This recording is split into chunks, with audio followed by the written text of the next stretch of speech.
Bismillahirrahmanirrahim. Assalamualaikum warahmatullahi wabarakatuh. Duli Yang Teramat Mulia Paduka Seri Pengiran Muda Mahkota Pengiran Muda Haji Al-Muhtadi Billah, Ibni Kebawah Duli Yang Maha Mulia Paduka Seri Baginda Sultan Haji Hassan Al-Bolkiah Muazzuddin Wad Daulah, Menteri Kanan di Jabatan Perdana Menteri, berkenan menerima menghadap secara berasingan ketua-ketua perwakilan asing yang akan menamatkan perkhidmatan. Majlis menghadap tersebut berlangsung di Qasar Al-Mizan. Duli Yang Teramat Mulia mula-mula berkenan menerima menghadap Tuan Yang Terutama Pontavi Bodara, Duta Besar Istimewa dan Mutlak Republik Demokratik Rakyat Lao ke negara Brunei Darussalam. Tuan Yang Terutama telah menyembahkan surat tauliah pelantikan ke hadapan Majlis ke bawah Duli Yang Maha Mulia pada 7 Julai 2018. Duli Yang Teramat Mulia seterusnya berkenan menerima menghadap Tuan Yang Terutama Janesh Kumar, Pesuruhjaya Tinggi Republik India ke negara Brunei Darussalam. Tuan Yang Terutama telah menyembahkan surat tauliah pelantikan ke hadapan Majlis ke bawah Duli Yang Maha Mulia pada 15 Januari 2019.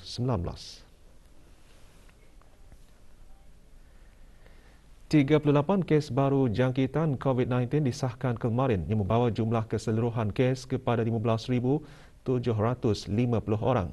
Yang Berhormat Datuk Seri Setia Dr. Haji Awang Muhammad Isham bin Haji Jaafar, Menteri Kesihatan, memaklumkan perkara tersebut petang kemarin semasa sidang media situasi terkini jangkitan COVID-19 di negara Brunei Darussalam. Menyertai sidang media di Dewan Al-Afiah Kementerian Kesihatan, Yang Berhormat Datuk Seri Setia Awang Haji Hamzah bin Haji Sulaiman, Menteri Pendidikan. Daripada jumlah tersebut, 28 adalah kes tempatan, manakala 10 adalah kes import. Jumlah kes baru ini adalah hasil daripada 4,145.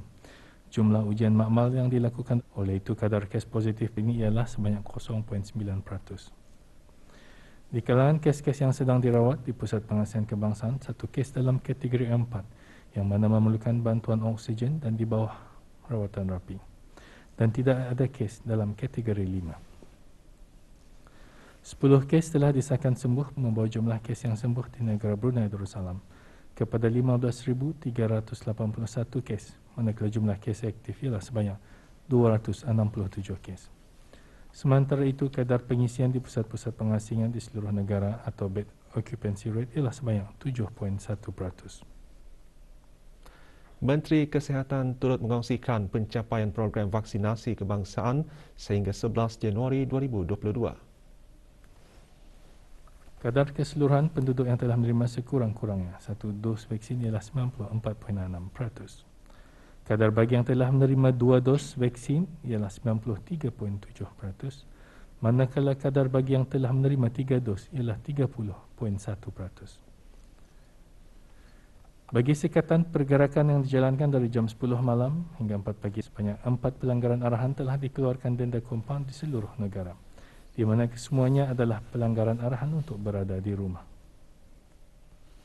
Dalam sidang media yang sama, Yang Berhormat Datuk Seri Setia Awang Haji Hamzah bin Haji Sulaiman, Menteri Pendidikan, menyentuh mengenai kehadiran para pelajar tahun 7 hingga 9 pada peringkat kedua pembukaan institusi pendidikan dalam fasa awal endemik dengan mengikuti SOP di sekolah-sekolah berkenaan.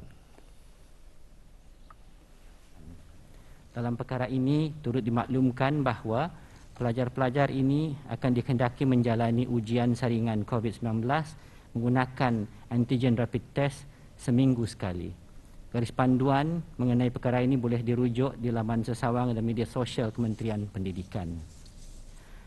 Pada peringkat kedua pembukaan institusi-institusi pendidikan di fasa awal endemik ini yang akan bermula pada 14 Jamadil Akhir 1443 bersamaan 17 Januari 2022 nanti, sesi pengajaran dan pembelajaran secara fizikal akan turut dibukakan untuk kanak-kanak tadika atau kindergarten di bawah kawalan Kementerian Pendidikan, khususnya peringkat tadika 1 dan tadika 2, iaitu pelajar yang berumur antara 3 dan 4 tahun.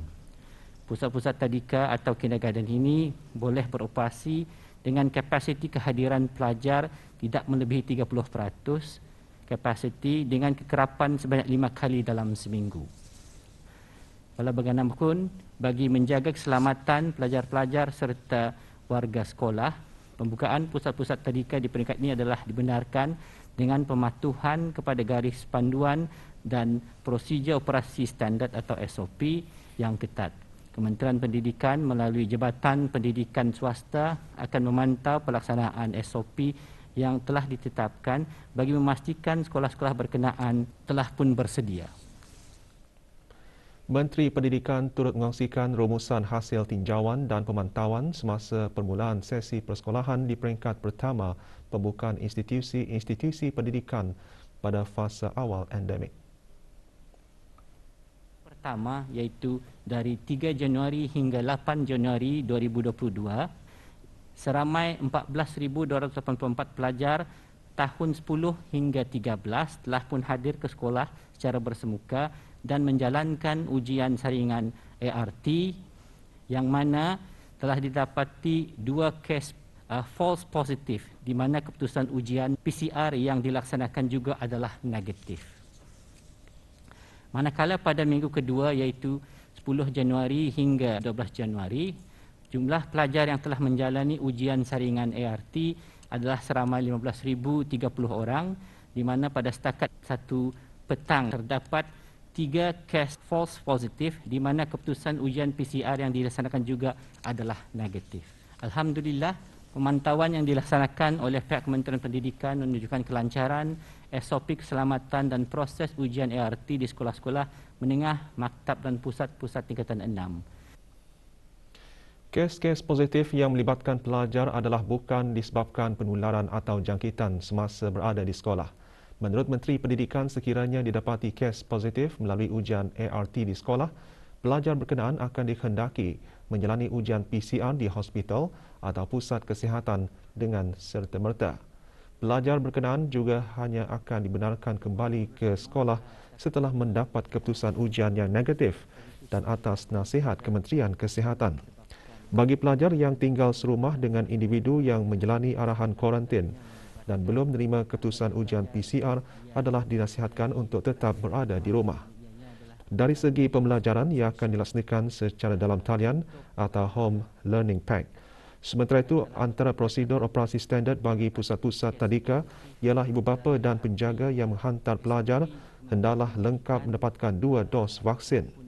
Pelajar tadika juga akan dikehendaki menjalani ujian ART seminggu sekali dan pemakaian sungguh muka adalah dimestikan buat semua pelajar yang berumur 3 tahun ke atas. Dan hanya akan dibenarkan kembali ke sekolah setelah mereka. Penghasilan perhiasan rumah tidak semestinya menggunakan bahan-bahan yang mahal. Namun dengan kebolehan serta kreativiti yang ada, barangan yang dikitar semula juga boleh digunakan bagi menghasilkan perhiasan yang menarik. Salah satunya ialah seni decoupage yang berasal dari Perancis. Seni kraftangan decoupage bermaksud tampalan di atas permukaan yang biasanya menggunakan kertas tisu. Pembuatan decoupage ini tidak terhad kepada plastik semata-mata, namun ia juga boleh diaplikasikan di atas permukaan kanvas, kotak, kayu dan kaca. Kerana minatnya yang mendalam, Dayang Hajah Wardiahni binti Ismail telah menghasilkan 30 hiasan kraft decoupage yang menggunakan kertas tisu. Bertugas sebagai seorang pendidik, ia tidak menghalang dirinya untuk meneruskan hobinya menghasilkan seni hiasan decoupage.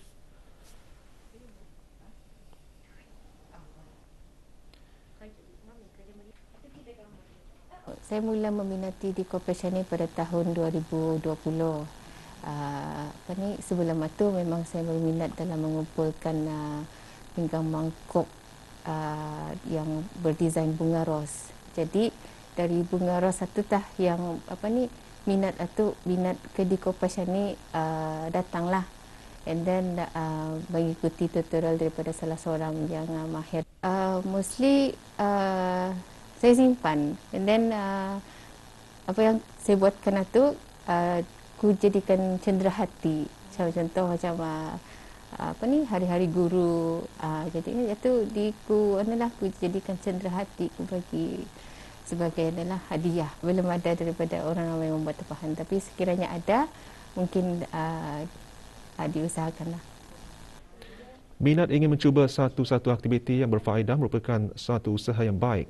Ia bukan sahaja dapat mengisi masa lapang, malah hasil dari usaha itu dapat digunakan bagi keperluan sendiri dan juga turut menjana pendapatan tambahan sekiranya dikomersialkan.